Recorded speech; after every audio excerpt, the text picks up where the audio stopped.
पंकज जी चंडीगढ़ से। राधा वल्लभ श्री हरिवंश। महाराज जी आपके चरणों में कोटि कोटि प्रणाम। महाराज जी मैं माँ दुर्गा का भक्त हूँ। माँ दुर्गा के दर्शन करना चाहता हूँ, तो मैं क्या करूँ कि वो जल्दी आ जाए महाराज जी।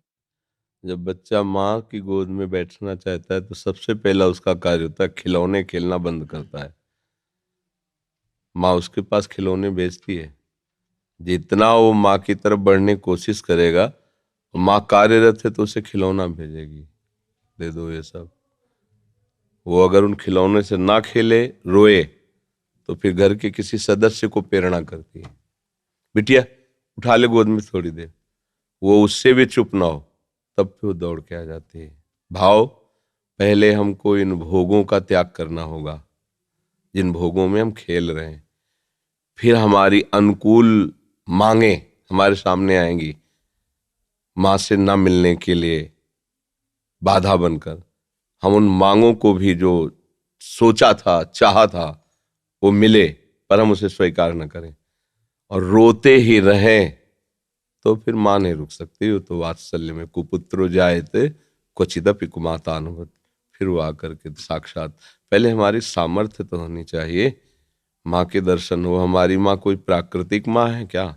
आद्या शक्ति अनंत महामहिम है। वो ऐसी थोड़ी कि इन प्राकृतिक नेत्रों से ऐसे, जैसे अपनी अम्मा को ऐसे देख लेते हैं ऐसे। वो केवल तुम्हारी माँ थोड़ी, जगत माता है और वो आद्या शक्ति है, ईश्वरी है। कोई ऐसे थोड़ी कि ऐसे देख लोगे। पहले भोगों का त्याग करो और उनकी शरण में होकर के अंदर से उनके नाम मंत्र, उनके विज्ञ जो महापुरुष जन है उनसे मंत्र लेकर और उनके भावना से भजन करो। माँ का साक्षात्कार रामकृष्ण परमहंस जी ने जब के सिद्ध हो गए ना, वे माँ का दर्शन को खिलवाड़ है। फिर कृष्ण और काली में कोई अंतर थोड़ी उन्हें दिखाई दे रहा था, पूरा जगत उन्हें भगवत स्वरूप नजर आया। तो माँ का साक्षात्कार मतलब ब्रह्म साक्षात्कार। माँ कोई प्राकृतिक माँ थोड़ी है कि ऐसे ही गोद में बैठ जाओगे। उसके लिए ब्रह्म स्वरूप होना पड़ेगा, समस्त विकारों का त्याग करके केवल माँ की प्राप्ति के लिए। तो चाहे श्री कृष्ण प्राप्ति के लिए, चाहे माँ की प्राप्ति के लिए, वही प्रभु बने हुए हैं सब रूपों में। तो जितना सत्संग है सब उन्हीं की प्राप्ति के लिए है। आप पहले तो विकारों से बचिए, ब्रह्मचर्य का पालन कीजिए, खूब नाम जप कीजिए और लक्ष्य बनाइए कि देवी जो सर्वभूतों में व्याप्त शक्ति है, मैं उसका अनुभव करना चाहता हूँ।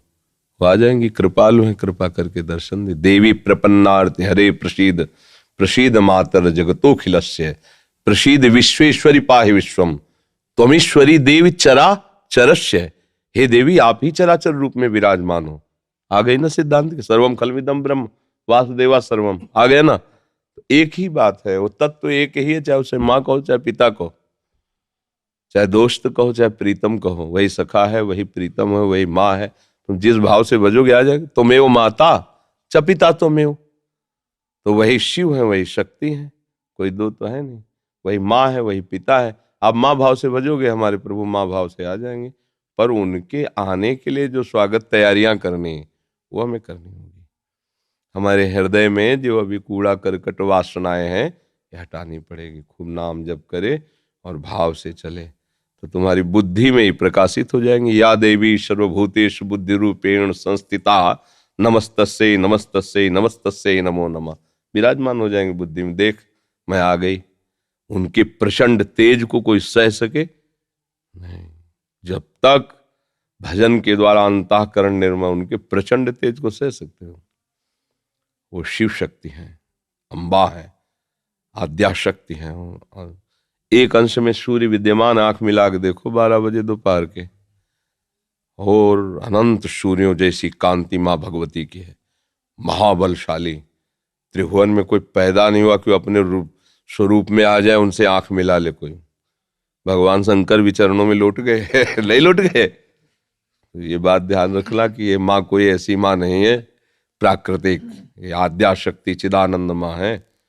ये ऐसे थोड़ी सी चुनरी और नारियल चढ़ाने से तुम्हारी कामनाओं की तो पूर्ति कर देगी, लेकिन साक्षात्कार होने के लिए फिर अपना अस्तित्व मिटाना होगा, अपने अस्तित्व का बलिदान करना होगा। अस्तित्व का बलिदान, पूर्ण समर्पण और उन्हीं का केवल चिंतन, आ जाएंगी। क्योंकि वही है, दूसरा कोई है नहीं हमारी दृष्टि में। सब एक ही परमात्मा है, उसे किसी भी नाम रूप से आप पूज कर प्राप्त कर लो, वही है, दूसरा कोई है नहीं। समझ